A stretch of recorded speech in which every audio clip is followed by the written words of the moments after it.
యేసుక్రీస్తు నామములో వందన శుభాలు తెలియపరుస్తున్నాను. ప్రియులారా, దేవుడి మహాకృపను బట్టి ఆయన అనాది సంకల్పమున మన కొరకు ఆయన మరి లోకరక్షకుడు ఈ లోకానికి వచ్చారు. కనుక ఈ 2025 సంవత్సరం ముగింపులో మనం ఉన్నాం, చివరి మాసంలో మనం ఉన్నాం. కనుక ఈ చివరి మాసంలో దేవుని స్తుతించడం, మరి ప్రభు మనకిచ్చిన ఈ సంవత్సరం అంతా కాచి కాపాడిన దాన్ని బట్టి ప్రభుని స్తుతిస్తూ ప్రత్యేకమైన వర్తమానం, తర్వాత ప్రాముఖ్యమైన వర్తమానం ప్రియులు జాన్ పీటర్ గారు అందిస్తారు మనకి. దానికంటే ముందుగా కొద్ది నిమిషాలు మరి నూతన సంవత్సరానికి ముందుగా ఈ డిసెంబర్ మాసం అంటే ప్రపంచమంతా కూడా ఎంతో సంతోషకరంగా ఎదురు చూసే రోజు కదా. దేని కొరకు చెప్పండి? దేని కొరకు? క్రిస్మస్ కొరకు. ఇప్పటికే పండగ పనులు ప్రారంభించారు, అందరూ పండగ సంతోషాల్లో మునిగిపోయారు. అయితే క్రిస్మస్లోని 3 ఉద్దేశాలు, 3 రహస్యాలు మీకు చెప్పాలనుకుంటూ ఉన్నాను. ఈ సమయంలో కొద్ది నిమిషాలు నేను మీకు ముందుగా క్రిస్మస్లోని 3 రహస్యాలు లేక 3 ఉద్దేశాల గురించి మీకు చెప్పాలని ఆశపడుతూ ఉన్నాను. రండి, రోమాపత్రిక 9వ అధ్యాయం 5వ వచనాన్ని మనం చదువుకుందాం. రోమాపత్రిక 9వ అధ్యాయం వచనం 5 చదువుతున్నాను, దయచేసి చూడండి. పితరులు వీరు శరీరం బట్టి క్రీస్తు వీరిలో పుట్టెను. ఈయన సర్వాధికారి అయిన దేవుడై ఉండి నిరంతరము స్తోత్రాలై ఉన్నాడు. ప్రార్థన చేసుకుందాం. దయాళుడు అయిన తండ్రి, నీ ఘనమైన నామమునకు వందనాలు. నీ అపారమైన ప్రేమ చేత ఈ బేతేలు సంఘాన్ని, ఈ జాన్పేట, జయంతిపేట, మరింపేట ప్రాంతాన్ని, చీరాల పట్టణాన్ని ప్రేమించి ఈ సంవత్సరం అంతా కాచి కాపాడి నాయన ఈ యొక్క 2025 ముగింపులో డిసెంబర్ మాసంలో నడిపించారు. అందుని బట్టి మీకు వందనాలు. ఈ సమయంలో కొద్ది నిమిషాలు నాయన క్రిస్మస్లోని 3 ఉద్దేశాల గురించి, 3 రహస్యాల గురించి మా ప్రభువా మాట్లాడబోతుండగా అల్పుడినైనా నన్ను మరుగు చేసి నీ ఆత్మ ద్వారా మాతో మీరు మాట్లాడమని, చేరువచ్చిన బిడ్డలను దీవించి ఆశీర్వదించండి, రావాల్సిన బిడ్డలను రాచేయమని, ఈ యొక్క చివరి నెల మా తండ్రి నాయన దీవెనలు నీ బిడ్డలందరూ పొందుకొనులాగా సహాయం చేయమని యేసుక్రీస్తు ప్రభువారి అతి శ్రేష్టమైన నామములో అడిగి వేడుకొనుచు ప్రార్థన చేస్తున్నాము తండ్రి, ఆమెన్. ప్రభునందు ప్రియమైన సహోదరి సహోదరులారా, చదువుబడిన లేఖన భాగాన్ని గురించి మనం తీసుకునే ముందు మరి క్రిస్మస్లోని 3 రహస్యాలు లేకపోతే 3 ఉద్దేశాలు మీ ముందు ఉంచబోతూ ఉన్నాను. అసలు క్రిస్మస్ అంటే అర్థమేనండి. క్రిస్టమస్ అంటే అర్థం, క్రిస్మస్ అంటే గ్రీకులో క్రిస్టో అనే పదం ఉంది. అలాగే ఇంగ్లీష్లో మాస్. 2 భాషల యొక్క కలయిక, 2 పదాల యొక్క కలయిక క్రిస్మస్. గ్రీకులోనేమో క్రిస్టో అంటే క్రీస్తు లేకపోతే ప్రభువు అని అర్థం. ఈయన ఆరాధనకు యోగ్యుడు, ఈయన పూజింపదగిన వాడు, పూజనీయుడు. ఎవరు? క్రీస్తు. మాస్, ఇంగ్లీష్లో మాస్ అనంటే ఆరాధన, తెలుగులో అర్థం ఆరాధన. ఈ 2 పదాల కలయికే క్రిస్మస్. ఈ 2 పదాల కలయికే క్రిస్మస్. గ్రీకు పదం అలాగే ఇంగ్లీష్ పదం కలయికే క్రిస్మస్. క్రీస్తుని ఆరాధించడం క్రిస్మస్ అంటే. ప్రియులారా, క్రీస్తుని ఆరాధించడంలో, క్రీస్తు ఈ లోకంలోకి రావడంలో ముఖ్య ఉద్దేశం మనం చూసినట్లయితే చదువుకున్నాం కదా. రోమాపత్రిక 9వ అధ్యాయం వచనం 5లో ఈయన వీరు శరీరం బట్టి క్రీస్తు వీరిలో పుట్టిను. ఈయన సర్వాధికారినే దేవుడైంది, నిరంతరము స్తోత్రాలుడై ఉన్నాడు. ఈయన సర్వాధికారి అయిన దేవుడు. చెప్పండి, ఎవరైనా? సర్వాధికారి అయిన దేవుడు ఎవరు? యేసుక్రీస్తు ప్రభువారు. సమస్తం మీద ఈయనకు అధికారం ఉంది. సృష్టిని మాటతో కలుగు చేసినవాడు కదా. సృష్టిని మాటతో కలుగు చేసినవాడు, సమస్తాన్ని సృష్టించినవాడు. ఈ దేవుడు ఈ లోకంలోకి ఎందుకు రావాల్సి వచ్చింది? మనందరం జరుపుకుంటున్నాం కదా క్రిస్మస్ అని. లూకాసు వార్త 2వ అధ్యాయంలో మనం చూస్తాం కదా, ఇదిగో ప్రజలందరికీ కలగబోవు మహా సంతోషకరమైన శుభవర్తమానం, దావీదు పట్టణమందు నేడు రక్షకుడు మీ కొరకు పుట్టి ఉన్నాడు, ఈయనే ప్రభు అయిన క్రీస్తు. మీ కొరకు ఆయన పుట్టాడు అంటున్నాడు. నా మాటలు మీకు అర్థమవుతున్నాయా? ఎవరి కొరకు? ప్రజలందరి కొరకు. జాగ్రత్తగా మీరు వినాలి. ప్రజలందరి కొరకు ఈయన పుట్టాడు. ప్రజలందరి కొరకు అన్నాడు. అలాగే ఎవరైతే ఇది చదువుతున్నారో లేకపోతే ఎవరైతే ఇది ఆలకిస్తున్నారో వాళ్ళతో ఏమన్నాడు? మీ కొరకు అంటున్నాడు. అంటే మన కొరకు యేసుక్రీస్తు ప్రభు ఈ లోకానికి వచ్చాడు. ఈ యేసుక్రీస్తు ప్రభు ఎవరయ్యానంటే ఈయన సర్వాధికారి అయిన దేవుడు, నిరంతరము స్తోత్రార్హుడై ఉన్నవాడు. ఆయన ఈ లోకానికి రావాల్సిన ఉద్దేశాలు 3 మీ ముందు నేను క్లుప్తంగా ఉంచి నేను ముగిస్తాను. ఎందుకంటే నా తర్వాత పెద్దలు మరి మన ముందు మన వెనకాల ఉన్నారు కాబట్టి వారి ద్వారా మనం ఈ సంవత్సరం సంబంధించిన దేవుడు చేసిన మేలుకు సంబంధించిన సంగతులు వినబోతున్నాం. కనుక ఈ యొక్క సర్వాధికారి అయిన దేవుడు ఈ లోకానికి రావడంలో ముఖ్య ఉద్దేశాలు 3 ఉద్దేశాలు మీ ముందు ఉంచబోతా ఉన్నాను. 1, సాతాను జయించుటకు ఆయన ఈ లోకానికి వచ్చాడు. చెప్పండి, సాతానుని జయించడానికి ఈ లోకానికి వచ్చాడు. 2, మానవాళిని రక్షించడానికి ఈ లోకానికి వచ్చాడు. చెప్పండి, 2వది మానవాళిని రక్షించడానికి ఈ లోకానికి వచ్చాడు. 3వది మాదిరి కలిగి ఉండడం, లేకపోతే ఆరాధన చేయడం నేర్పించడం. మాదిరిని చూపించడానికి ఆయన ఈ లోకానికి వచ్చాడు. చెప్పండి, ఇప్పుడు 1 సాతాన్ని జయించడానికి, 2 మానవాళి యొక్క రక్షణ కొరకు, 3 మాదిరి చూపించడానికి వచ్చాడు. నా మాటలు మీకు అర్థమవుతున్నాయా? ఫిలిప్పీ పత్రిక 2వ అధ్యాయం 6వ వచనంలో, ఫిలిప్పీ పత్రిక 2వ అధ్యాయం 6వ వచనం నుంచి మనం చూద్దాం. ఫిలిప్పీ పత్రిక 2వ అధ్యాయం వచనం 6 చదువుకుందాం.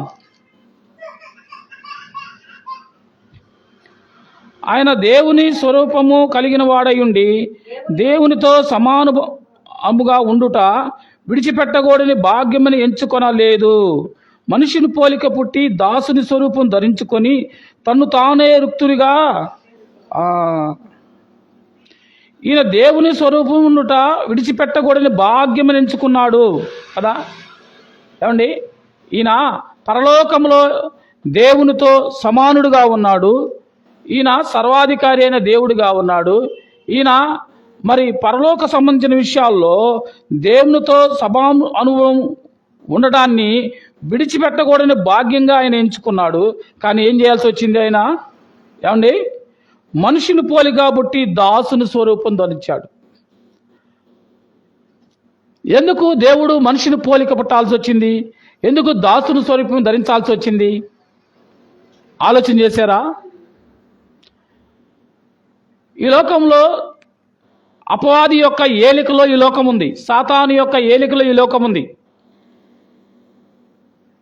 మానవాళిని అపవాది ఏలుతున్న లోకం ఇది, పరిపాలిస్తున్న లోకం, అపవాది యొక్క క్రియలు జరుగుతున్న లోకం, ఎక్కడా మంచి లేని లోకం.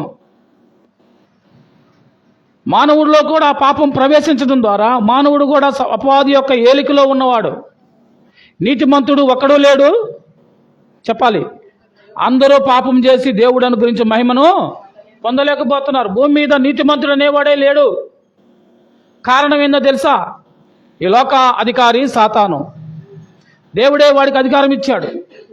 ఈ సాతాను అనేవాడు ఎవరు? ఎక్కడున్నాడు? అంతకుముందు ఎక్కడుండేవాడు అని మనం చూస్తే, కెరూబుల యొక్క తెగలో నుండి వచ్చినవాడు. ఇతనికి తేజో నక్షత్రమా, వేకు చుక్క అని పేరు పెట్టబడిన వాడు. దేవుని దగ్గర పరలోకంలో దేవుణ్ణి స్తుతించేవాడు. లూసిఫర్ అని పేరు కలిగిన వాడు సాతాను. దేవుని యొక్క స్థానాన్ని కోరుకొని పరలోకం నుంచి త్రోసివేయబడ్డవాడు అపవాది. కనుక ప్రియులారా, ఈ లోకంలో అపవాది చీకట్లో ఉన్నది, అపవాది చీకటి కార్యాల్లో ఉంది. శిక్ష వాడి కొరకే దేవుడు నరకాన్ని కలుగు చేశాడు లేక సృష్టించాడు. ఎవరి కొరకు చెప్పాలి? సాతాను కొరకు దేవుడు నరకాన్ని సృష్టించాడు, కానీ మానవుల కొరకు దేవుడు పరలోకాన్ని సృష్టించాడు. మీరు రెండు సంగతులు గుర్తుంచుకోవాలి. ఈ లోకంలో సాతాను ఏలిక చేస్తున్నాడు, మానవులు ఉన్నారు. కానీ దేవుడు మానవుల కొరకు ఏం కలుగు చేశాడంటే పరలోకాన్ని ఆయన కలుగు చేశాడు. సాతాను కొరకు ఏం కలుగు చేశాడు చెప్పాలి? సాతాను కొరకు ఆ అగ్ని గంధకాలతో కూడిన ఆ నరకాన్ని ఆయన కలుగు చేశాడు.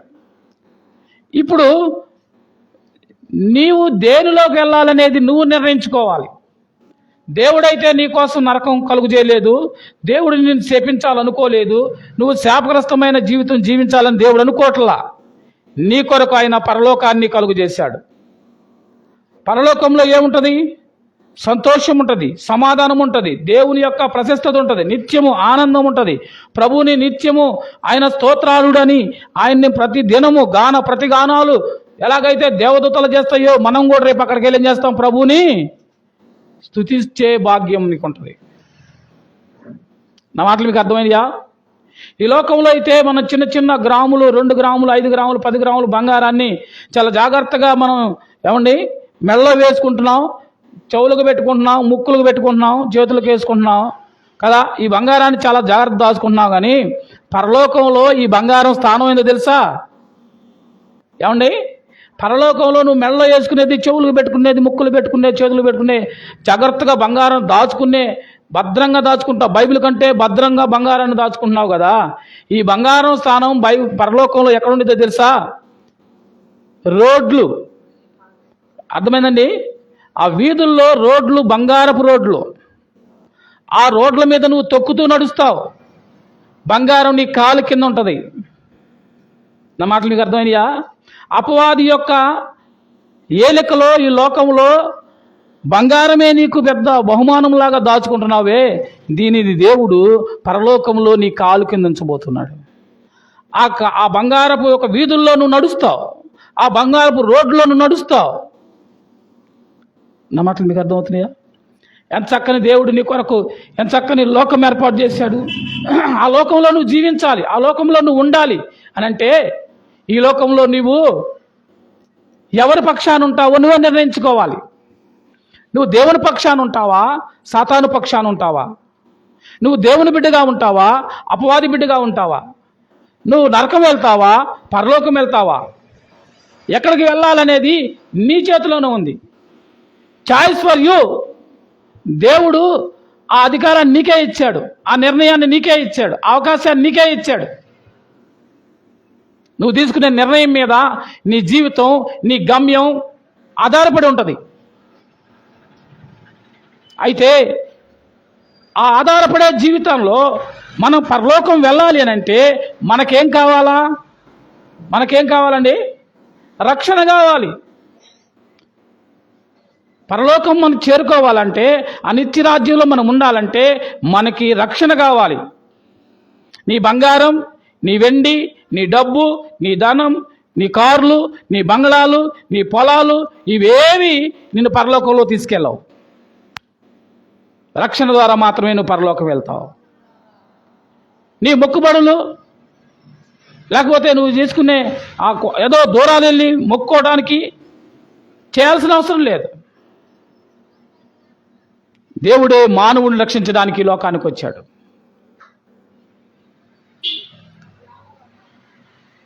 ఆయన వెదకని మనకు ఆయన దొరికాడు. దేవుడే మానవుని వెతుక్కుంటూ ఈ లోకానికి వచ్చాడు. నా మాటలు మీకు అర్థమవుతాయండి? దేవుడే నిన్ను వెతుక్కుంటూ ఈ లోకానికి వచ్చాడు. ఆయన సర్వాధికారి దేవుడు, సర్వాధికారి అయిన దేవుడై ఉండి, నిరంతరం స్తోత్రారుడై ఉండి కదా, ఆయన ఏం చేస్తున్నాడట? వచ్చిన ఫిలిప్పీ 2:5లో క్రీస్తు యేసునకు కలిగిన ఈ మనస్సును మీరు కలిగి ఉన్నది, ఈయన దేవుని స్వరూపము కలిగిన వాడై ఉండి దేవునితో సమానుభావం కలిగి ఉండుట విడిచిపెట్టకూడని భాగ్యమే ఎంచుకొనలేదు, మనుషుని పోలికగా పుట్టి దాసుని స్వరూపం దలుచుకున్నాడు కదా.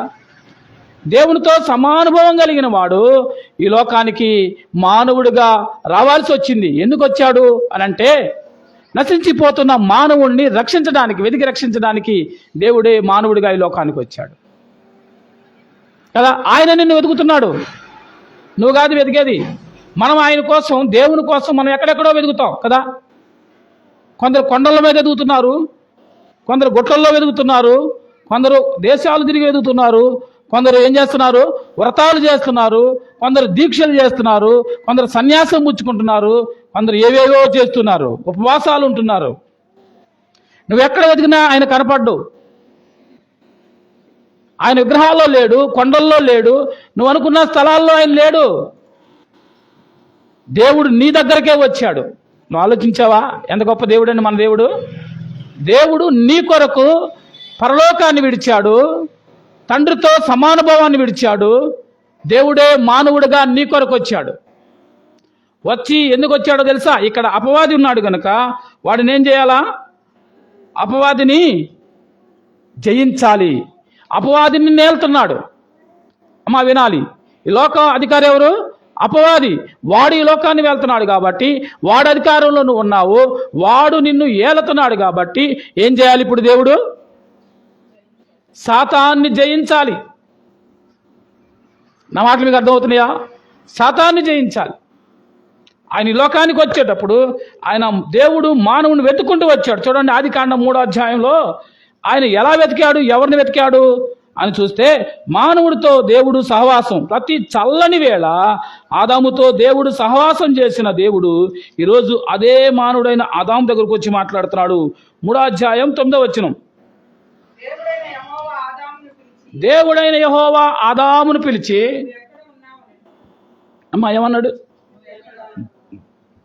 దేవుడు వచ్చి మానవుడిని అడుగుతున్నాడు, ఆదామా నువ్వెక్కడ ఉన్నావు? అంతకుముందు అడగలేదే. ఎందుకు అడగలేదు? మానవుడు దేవునితో ఆనందంగా గడిపే సమయం. ఎందుకంటే ఆదాము మొట్టమొదట పాపం లేనివాడు వాడిగా దేవుడు కలుగు చేశాడు. పాపం లేనివాడు కాబట్టి దేవునితో ప్రతి చల్లటి పూట సాయంత్రం వేళ సహవాసం చేశాడు, మాట్లాడాడు, ప్రయాణం చేశాడు, నడిచాడు. కానీ ఈరోజు ఏం చేస్తున్నాడు? దాక్కున్నాడు. ఎందుకు దాక్కోవాల్సి వచ్చింది? పాపం, అపవాది యొక్క బంధకాల్లో మొట్టమొదటి మానవులైన ఆదాము అవలు అపవాది యొక్క బంధకంలో పడిపోయాడు. వాడు చిక్కులు పెట్టాడు, మనిషిని ఏం చేశాడు? మోసపుచ్చాడు. తద్వారా దేవుడు ఏదైతే చేయొద్దన్నాడో ఆ పని చేసి ఆజ్ఞ అతిక్రమం చేయడం ద్వారా, ఆజ్ఞ అతిక్రమమే పాపం. పాపముకు జీతం మరణం. ఇప్పుడు ఆజ్ఞ అతిక్రమంలో పడ్డ ఆదాము ఏం చేస్తున్నాడు? దాక్కుంటున్నాడు. చెట్లు చాటున, పుట్టల చాటున దాక్కుంటున్నాడు. ప్రియ సోదరుడా, సోదరి, దేవుని విషయంలో దాక్కోవడానికి కారణం ఏంటంటే, దేవునికి మానవుడికి అడ్డుగా ఏముంది? పాపం. అంతకుముందు ఆదాముకి దేవునికి ఎటువంటి అడ్డు లేదు. ప్రతి చల్లని పూట దేవుడు వచ్చి సాయంత్రం ఆదాముతో ప్రయాణం చేశాడు, నడిచాడు. కానీ ఇప్పుడు ఏం చేస్తున్నాడు? ఆదాము దాక్కున్నాడు. కారణం ఏంటంటే, ఆదాము పాపం చేయడం ద్వారా, ఆ పాపం దేవునికి మానవుడికి అడ్డుగా ఉండడం ద్వారా దాక్కోవాల్సి వచ్చింది. అయినా దేవుడు విడిచిపెట్టలేదు కదా, విడిచిపెట్టలా. చూడండి, వచ్చిన 15లో అదే 3వ అధ్యాయం ఆదికాండం వచ్చిన 15లో, మరియు నీకును స్త్రీకిని నీ సంతానముకును ఆమె సంతానముకును వైరము కలగజేసేదును, అది నిన్ను తల మీద కొట్టును, నీవు దాన్ని మడిమను కొట్టదు. అది అనే దగ్గర ఒక నెంబర్ వేసి కింద ఫుట్ నోట్లో ఏం రాశారు? ఆయన అని అన్నాడు కదా. మనం అనుకుంటాం సాతాను మోసపుచ్చాడంటే అది సర్పం రూపంలో వచ్చాడు, కానీ సర్పం కాదు, పాము కాదు. నా మాటలు మీకు అర్థమైనా? దేవునికి కానీ దేవుని దూతలకు కానీ ఆకారం అనేది ఉండదు, వాళ్ళు ఆత్మరూపంలోనే ఉంటారు. ఇప్పుడు అపవాది పని చేయాలన్నా ఏం కావాలా? ఏదైనా ఆకారం కావాలి. కనుకనే ఈ సాతాను కదా, అతను ఆయన ఈ సాతాను అనే ఆయన సర్పాన్ని వాడుకొని సర్పరూపంలో వచ్చాడు.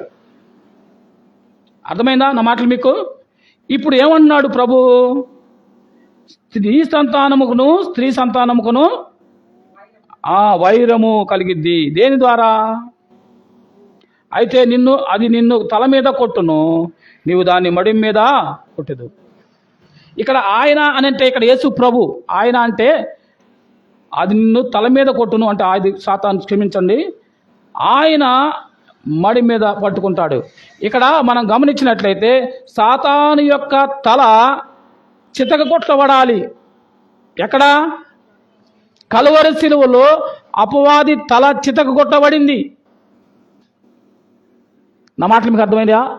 సాతాను జయించడంలో యేసుక్రీస్తు ప్రభువారు అపవాదిని ఏం చేశాడు? జయించాడు. ఎప్పుడైతే ఈ సాతానుతో మనకు వైరం కలిగిందో, అదో మరియు నీకును స్త్రీకిని నీ స్త్రీ సంతానంకును వైరం. స్త్రీ సంతానంగా ఎవరు వచ్చారు చెప్పండి? స్త్రీ సంతానం ఎవరు? స్త్రీ సంతానంగా యేసు ప్రభు వచ్చాడు. కన్యా గర్భాన యేసు ప్రభు జన్మించాడు. కనుక ఆయనకు దానికి లేదా సాతానుకి ఏంటి వైరం? దేనికి? అపవాది దేవునికి వ్యతిరేకంగా ఆలోచించడం ద్వారా త్రోసివేయబడ్డాడు. నా మాటలు మీకు అర్థం? ఈ వాక్యాన్ని స్పష్టంగా చదివితే మీకు అర్థమైంది. మరలా ఒకసారి చదవండి. 15వ అధ్యాయం 3వ అధ్యాయం 15 వచ్చును. మరియు నీకును స్త్రీకిని నీ సంతానముకును ఆమె సంతానముకును వైరము కలుగు చేసేదను, అది నిన్ను తల మీద కొట్టును, నీవు దాన్ని మడి మీద కొట్టుదువు. కనుక ఆయన దాని తల మీద ఎలా కొడతాడు, ఎప్పుడు కొడతాడు అని మనం చూస్తే, ఆ కలువరి శిలువలో ఆయన మరణించి తిరిగి లెగిశాడు, మరణాన్ని జయించాడు కదండి. యోహాను సువార్త 3వ అధ్యాయం 18 వచనాన్ని చదువుకుందాం. యోహాను సువార్త 3వ అధ్యాయం 18 వచనాన్ని 8వ వచనాన్ని చదువుకుందాం. యోహాను 3:8. త్వరగా, సమయం లేదు. యోహాను సువార్త 3వ అధ్యాయం 8వ వచనం. క్షమించండి, 1వ యోహాను రాసిన పత్రిక 3:8. యోహాను రాసిన మొదటి పత్రిక 3వ అధ్యాయం వచనం 8 చదువుకుందాం. అపవాది మొదట నుండి పాపము చేయుచున్నాడు గనుక పాపము చేయబడి అపవాది సంబంధి అపవాది యొక్క క్రియలను లయపరచుటకే దేవుని కుమారుడు. అర్థమైందండి? అపవాది మొదటి నుండి పాపము చేయుచున్నాడు కనుక పాపము చేయి ప్రతి వాడు అపవాది సంబంధి. అర్థమైందా? లోకంలో పాపం చేసేవారు ఎవరి సంబంధులు ఉంటారట? అపవాది సంబంధులు. ఇందాక చెప్పాను కదా, భూమి మీద 2 ఉన్నాయి. ఒకటి దేవుని బిడ్డలు, 2 అపవాది బిడ్డలు. 2 మార్గాలు ఉన్నాయి. దేవుడు మానవుల కొరకు పరలోకాన్ని సృష్టించాడు, దేవుడు సాతాను కొరకు నరకాన్ని సృష్టించాడు. పాపం చేసేవారు అపవాది సంబంధులు అంటున్నాడు, వారు నరక పాత్రులు అవుతారు. యేసుక్రీస్తు నందు ఉన్న వారికి ఏ శిక్షా విధి లేదు. కాబట్టి పాపం చేయకుండా ఉండాలంటే నువ్వు దేవుని బిడ్డగా ఉండాలి. కాబట్టి అపవాది యొక్క సంబంధులుగా మనం ఉండకూడదు కదా. అపవాది యొక్క క్రియలు, వాడు అపవాది సంబంధి, అపవాది యొక్క క్రియలను లయపరచుటకే దేవుని కుమారుడు ఏం చేశాడట? అపవాది క్రియలు లయపరచడానికి యేసు ప్రభువారు ఇక్కడ అపవాది మీద జయం పొందడానికి మొట్టమొదటిగా ఆయన ఈ లోకానికి ఆయన వచ్చాడు. మత్తయి సువార్తలో 4వ అధ్యాయం వచ్చిన 3, 6, 8 చూద్దాం. ప్రభువుని అపవాది ఎలా శోధించాడో మనందరికీ తెలిసిన సంగతే, మరలా మీ దృష్టికి జ్ఞాపకానికి సందర్భాన్ని బట్టి తీసుకొస్తూ ఉన్నాను. మత్తయి సువార్త 4వ అధ్యాయం 3వ వచనం. ఆ శోధకుడు ఆయన వద్దకు వచ్చి, నీవు దేవ కుమారుడైతే ఈ రాళ్లను రొట్టెలుగా ఆజ్ఞాపించుమని అన్నాడు. వచ్చిన 6లో నీవు దేవుని కుమారుడైతే ఈ కిందకు దిక్కుము. వచ్చిన 8 కూడా చదువుతున్నాం. ఎత్తైన ఒక కొండ మీదకి ఆయన తోడుకొని పోయి ఈ లోక రాజ్యములన్నిటినీ వాటి మహిమను ఆయన చూపి నువ్వు సాగిలపడి నాకు చేసిన ఎడల వీటన్నిటినీ నీకు ఇచ్చేది ఆయనతో చెప్పాను. చూసారా ఏం చేస్తున్నాడు అపవాది? యేసు ప్రభు ఎవరి కొరకు వచ్చాడు? మొట్టమొదట అపవాదిని జయించడానికి వచ్చాడు, అపవాదిని లయపరచడానికి వచ్చాడు. ఈ అపవాది యేసు ప్రభు యొక్క శక్తిని ఎరగదా? అయినా యేసు ప్రభుని ఏం చేస్తున్నాడు? వీడు శోధిస్తున్నాడు. మొట్టమొదటి రాళ్లను రొట్టెలు చేసుకో, ఎందుకంటే అప్పటికే ఆయన 40 దినాల పాటు ఉపవాసం ఉండి ఆకలితో ఉన్నవాడు కనుక ఆయనని ఈ రాళ్ళు రొట్టెల్లాగా చేసుకొని తిను అని అన్నాడు. రెండోది, నీవు దేవుని కుమారుడు అయితే ఇక్కడ నుంచి దూకు అన్నాడు. మూడోది, ఇదిగో ఈ లోకం మొత్తం మీద నాకు అధికారం ఇవ్వబడింది, ఎంత రంగుల వలయం, దీన్ని నీకు ఇస్తాను, నువ్వు నాకు సాగిలపడమన్నాడు. చూసావా? ఈ శోధకుడు యేసుక్రీస్తు ప్రభుని సైతం ఏం చేస్తున్నాడు? శోధిస్తూ ఉన్నాడు. అమ్మా జాగ్రత్తగా వినాల, నిన్ను నన్ను శోధించడం పెద్ద విషయం కాదు. లోకంలో అన్న శోధనలు వస్తున్నాయి, అక్క శోధనలు వస్తున్నాయి అని అంటూ ఉంటాం. మానవుడికి శోధనలు రావడం పెద్ద విషయం ఉంది. దేవునికి ఏం వచ్చినాయి చెప్పండి? దేవునికి ఏం వచ్చినాయి? శోధనలు వచ్చినాయి. ఆయన సర్వాధికారి అయిన దేవుడు, నిరంతరము స్తోత్రార్హుడైన దేవుడు, తండ్రితో సమానుభవం విడిచిపెట్టకుండా భాగ్యం ఎంచుకున్న దేవుడితో ఆయనకి ఏమొస్తున్నాయి? శోధనలు వస్తున్నాయి. ఈ లోకంలో శోధకుడు ఉన్నాడు, వాడు ఏలికలో ఉన్నాం కనుక వాడు మనల్ని ఏం చేస్తాడు? ఎవరినైనా శోధిస్తాడు. ఈ లోకంలోకి వచ్చిన ఎవరినైనా శోధిస్తాడు. ఆయన దేవుణ్ణి కూడా శోధించడం వాడు మానుకోలా. కనుక ప్రియులారా, ఆయన ఏం చేయడానికి వచ్చాడు? ఆ శోధకుడి యొక్క శోధనలు ఏం చేశాడు? ఏమండి? జయించిన వాడు కదా. ఆ అపవాది యొక్క తలను ఏం చేశాడు? ఆ సర్పం యొక్క తలను చితక్కొట్టిన వాడు కదా. యేసుక్రీస్తు ప్రభు ఆ కలువరి శిలువలో ఆయన ఏం చేశాడు? సర్వమానవాళి కొరకు ప్రాణం పెట్టి ఆయన చనిపోయి సమాధి చేయబడి మరణాన్ని జయించాడు. ఇప్పుడు ఆయన సాతానుని చెప్పండి, సాతానుని జయించాడా లేదా? ఆయన వచ్చిన మొట్ట ఉద్దేశం ఏంది? ఏమండి? క్రిస్మస్లో క్రీస్తు ఈ లోకానికి వచ్చిన ఉద్దేశం, మొట్టమొదటి ఉద్దేశం ఏంది? సాతాన్ని జయించడానికి వచ్చాడు, జయించాడు. రెండవది ఏంటి? మానవాళి యొక్క రక్షణ కొరకు ఆయన వచ్చాడు కదా. లూకా సువార్తలో ఇదిగో ప్రజలందరికీ కలగబో మహా సంతోషకరమైన శుభవర్తమానం, దావీదు పట్టణమందు నేడు నీ కొరకు, మన కొరకు, మనందరి కొరకు ఆయన రక్షకుడిగా వచ్చాడు. ఆయన రక్షణ తీసుకొచ్చాడు, ఆయన రక్షణ సిద్ధం చేశాడు. నిన్ను రక్షించడానికి యేసు ప్రభు ఏం చేశాడు? రక్షణ సిద్ధం చేశాడు. ఆ రక్షణ నీవు పొందుకొని ఆ నిత్యరాజ్యంలో చేరడానికి ఈ లోకంలో నువ్వు సంతోషంగా ఉండాలి. మహా సంతోషకరమైన శుభవర్తమానం. సంతోషిస్తున్నావా లేక ఇంకా దుఃఖంలోనే ఉన్నావా? ఏ దుఃఖంలో నువ్వు ఉన్నావు? ఇదిగో మొట్టమొదటి చెప్పాడు, వాడు శోధకుడు. ఈ లోకంలో శోధనలు వస్తాయి, దానిని బట్టి నువ్వు భయపడాల్సిన అవసరం లేదు, దాన్ని బట్టి దిగులు పడాల్సిన అవసరం లేదు, దాన్ని బట్టి జడియాల్సిన అవసరం లేదు. వాడు ఏ రకంగా శోధన తీసుకొస్తాడో మనకు తెలియదు. వాడు ఆరోగ్యం మీద కొడతాడు, వాడు కుటుంబం మీద కొడతాడు, వాడు ఆర్థిక ఇబ్బందుల మీద కొడతాడు, ఆయన మన వ్యక్తిగత జీవితం మీద కొడతాడు, ఆయన మన కుటుంబంలోనే చిచ్చులు పెడతాడు. వాడు ఎన్ని రకాలుగైనా శోధకుడు మనల్ని శోధిస్తాడు ఈ లోకంలో. ఎందుకంటే ఈ లోకాధికారి శోధకుడు. యేసుక్రీస్తు ప్రభునే శోధించిన వాడు. నిన్ను శోధించడం పెద్ద విషయం కాదు. అయితే ఈ శోధన నుంచి నువ్వు తప్పించబడ్డావు, నువ్వు ఇంకా సంతోషించు. ప్రజలందరికీ కలబు మహా సంతోషకరమైన ఏంటి? ఆయన ఈ సాతాను ఈ శోధకుడిని జయించేశాడు, ఇప్పుడు నిన్ను రక్షిస్తానికి వచ్చాడు. కాబట్టి నీ ముందు ఆ రక్షణ భాగ్యం ఉంది కనుక నువ్వేం చేయాలా? సంతోషించు, ఆనందించు, ఉల్లసించు. యెరూషలేము కుమార్తెలారా ఏం చేయాలా? సంతోషించండి, సంతోషించండి. ఆ సంతోషం నీ జీవితంలో లేనట్లయితే ఇదిగో ఇది నీకే ఈ శుభవర్తమానం. ఆనందం నీ జీవితంలో లేకపోతే ఇదిగో ఈ సంతోషకరమైన ఆనందకరమైన శుభవర్తమానం నీ కొరకే ప్రభు మాట్లాడుతున్నాడు. మీ కొరకు రక్షకుడు పుట్టి ఉన్నాడు. నీ కొరకు పుట్టాడు, నా కొరకు పుట్టాడు, సర్వ మానవాళి కొరకు పుట్టాడు. ఆ రక్షణ ఆనందం నీ జీవితంలో వెలగాలి. నిజమైన క్రిస్మస్ నీ జీవితంలో వెలగాలంటే ఆ రక్షణ నీవు పొందుకోవాలి. ఆ సత్యాన్ని నువ్వు గుర్తెరగాలి. అపవాది యొక్క శోధనల విషయంలో చింతించకుండా మీ చింత యావత్తు ఆయన మీద వేసి ఆ రక్షణ ఆనందం నీవు పొందుకోవాలని దేవుడు కోరుకుంటూ ఉన్నాడు కదండి. అవునంటారా కాదంటారా? లూకాసు వార్త 19వ అధ్యాయం 10వ వచనం చూద్దాం. లూకాసు వార్త 19వ అధ్యాయం 10వ వచనం. నశించిన దానిని వెదకి రక్షించుటకు మనుష్య కుమారుడు వచ్చినని. చూదా, నశించిపోయాం కదా, ఏమైపోయాం మనందరం? నశించిన దాన్ని వెదకి రక్షించుటకు మనిషి కుమారుడు వచ్చినని చెప్తున్నాడు. నశించిపోయిన మానవుడిని, అపవాది యొక్క బంధకాల్లో చిక్కబడిన మానవుడిని, శోధనలో చిక్కబడిన నిన్ను వెదకి రక్షించడానికి దేవుడే మానవుడిగా వచ్చాడు. వెతుకుతున్నాడమ్మా, నీకోసం వెతుకుతున్నాడు ఆయన. చూసావా?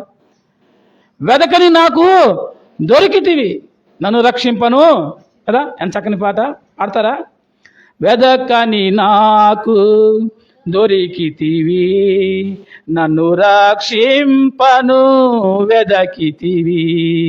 వెదకని నాకు దొరికితివి, నన్ను రక్షింపను వెదకితివి కదా.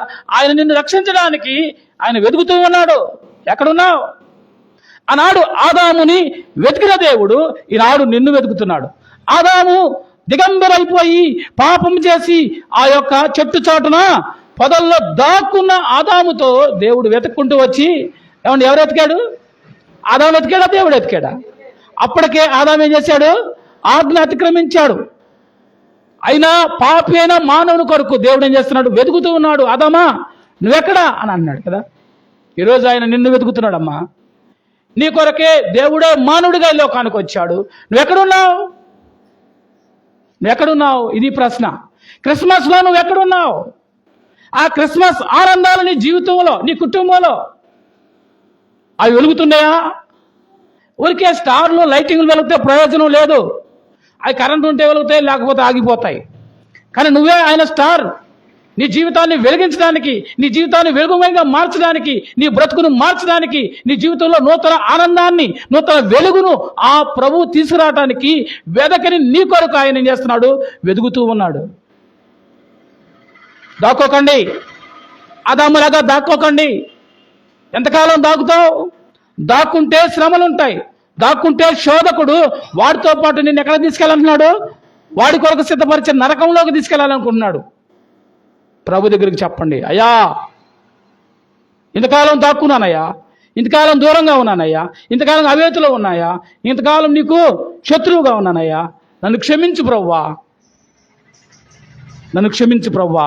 అపవాదిని జయించావు, నువ్వు నాకు రక్షణ ఇస్తున్నావనే ఆ ఆనందం, ఆ రక్షణ ఆనందం, ఆ క్రిస్మస్ ఆనందం, ఆ సంతోష క్రిస్మస్ వెలుగులు నీ జీవితంలో వెలిగించబడాలని దేవుడు ఏం చేస్తున్నాడు?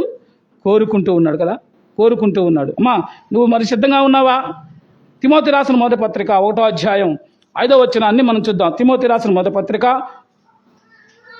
1వ అధ్యాయం 5వ వచనం. త్వరగా 1వ అధ్యాయం 5వ వచనం. మొదటి తిమోతి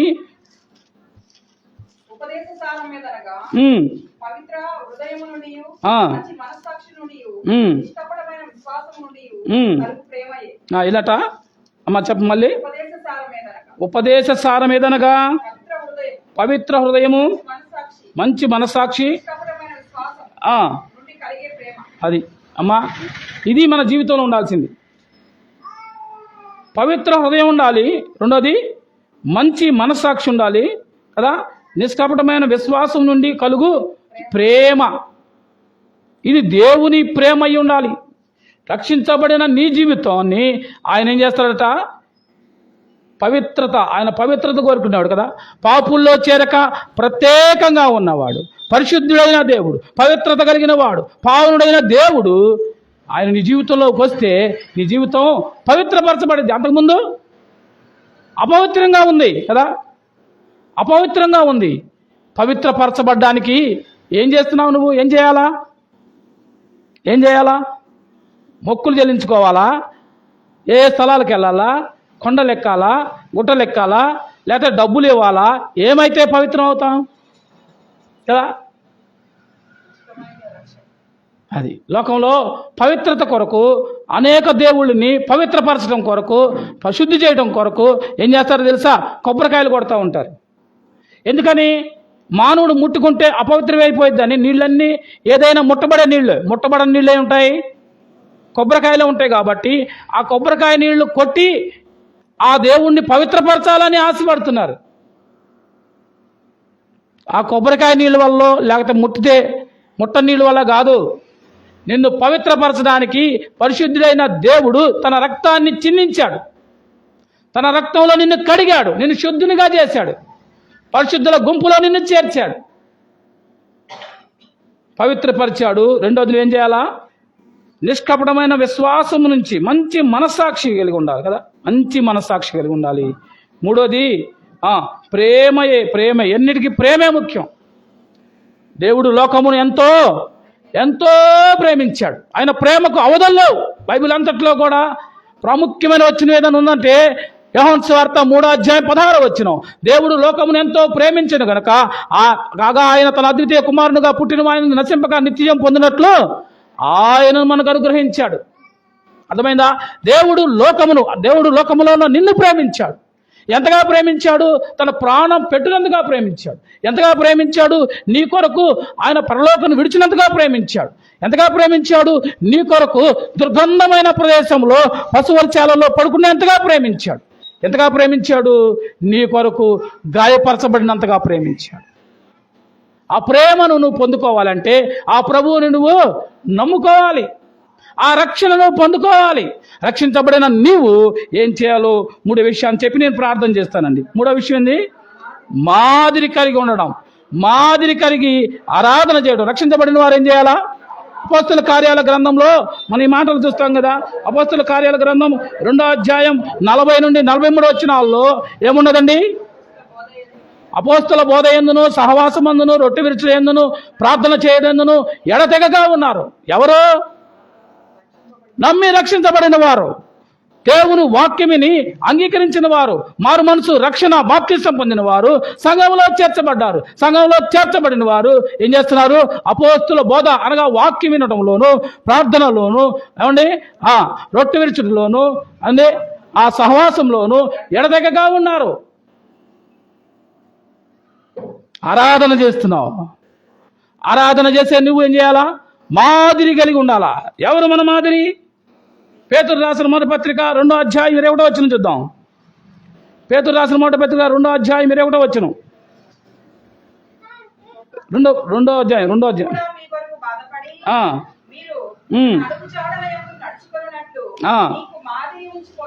ఎవరంట?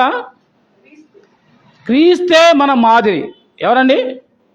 అమ్మా, లోకంలో చాలామంది సినిమా హీరోని ఫ్యాన్స్గా ఉండి మాదిరిగా ఉంటారు.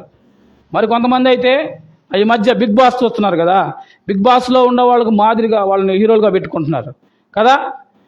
ఇంకా ఏదోదో లోకంలో ఫ్యాన్స్లు. మరి కొంతమంది విడ్డూరం ఏంటంటే పాస్టర్లు కూడా ఫ్యాన్స్లు అయిపోతున్నారు. నా మాటలు మీకు అర్థమవుతున్నాయా? మన మాదిరి లోకంలో ఉన్నవారు కాదు. లోకంలో ఉన్న వారిని మాదిరిగా పెట్టుకుంటే వాళ్ళు ఏమైపోతారు? అతను గుడ్డోడై ఉండొచ్చు, వాడంటే వెళ్తే మనం కూడా ఒకరోజు వాడు పడిపోతాడు, మనం కూడా పడిపోతాం. గుడ్డోనితో సహవాసం మనల్ని కూడా గుంటలో నెట్టే ప్రమాదం ఉంది. కనుక నీ మాదిరి యేసుక్రీస్తు ప్రభువే ఉండాలి. యేసుక్రీస్తు ప్రభువే నీకు మాదిరి అనే సంగతి నువ్వు గుర్తిరగాలి. ఎవరు నీకు మాదిరిగా ఉన్నారు? ఎవరిని మాదిరి పెట్టుకుంటున్నావు? యేసు ప్రభువే మనకు మంచి మాదిరి అయి ఉన్నాడు. తీతు పత్రిక 2:7 చూద్దాం. తీతు పత్రిక 2:7 త్వరగా. తీతు పత్రిక 2:7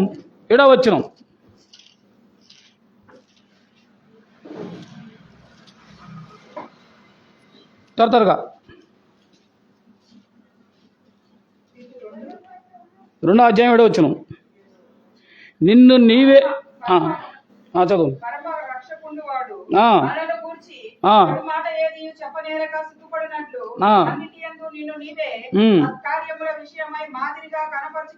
చాలమ్మా. ఎవరు? నిన్ను నీవే ఏమ్మా, నిన్ను నీవే మాదిరిగా ఉంచుకో. సత్కార్యాలు చేయి, మంచి పనులు చేయి. నువ్వు అనేకులకు మాదిరిగా ఉండు. విశ్వాసి, నువ్వు మాదిరిగా ఉండాలి. ఎందుకంటే మన ప్రభువు నమ్మిన మనం, ఆయన మనకు మాదిరి అయి ఉన్నాడు. లోకానికి నువ్వు ఎలా ఉండాలా చెప్పండి? లోకానికి నువ్వు మాదిరిగా ఉండాలి. ఇది క్రిస్మస్ అంటే. మాదిరికరమైన జీవితం నువ్వు జీవించాలి. నీలో ఆ నీతి సూర్యుడైన యేసు ప్రభు వెలుగు ప్రకాశించాలి. నీ మాటల్లోనూ, నీ చూపుల్లోనూ, నీ క్రియల్లోనూ నువ్వు ఒక మాదిరికరమైన జీవితాన్ని జీవించాలి. ఆమె యేసుక్రీస్తును నమ్మిన సహోదరి, అతను యేసుక్రీస్తును నమ్మిన సహోదరుడు కనుక వారి మాటలు వేరుగుంటాయి, వాళ్ళ ప్రవర్తన వేరుగుంటాయి, వారి జీవితాలు వేరుగుంటాయి. వారు ఎందుకు ఇలా సంతోషిస్తున్నారంటే వారిలో ఏముంది? క్రీస్తు ప్రేమ ఉంది. మాదిరి కలిగి నువ్వు జీవించు. యేసు ప్రభువుని మాదిరిగా తీసుకున్నా నీవు, రక్షించబడిన నీవు, ఆరాధించిన నీవు ఈ లోకంలో మాదిరికరమైన జీవితాన్ని జీవించు. యోహాను సువార్త 3వ అధ్యాయం 14-15 వచనాలు.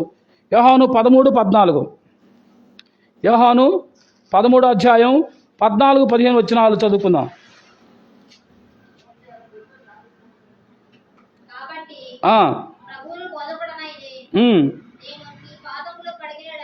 నేను బోధకుడను గనుక మీరు ఇట్లు పిలుస్తున్న న్యాయమే. కాబట్టి ప్రభువును బోధకుడైన నేను మీ పాదములు కడిగిన ఎడల మీరును ఒకరి పాదములు ఒకరు కడుగవలసి ఉన్నది.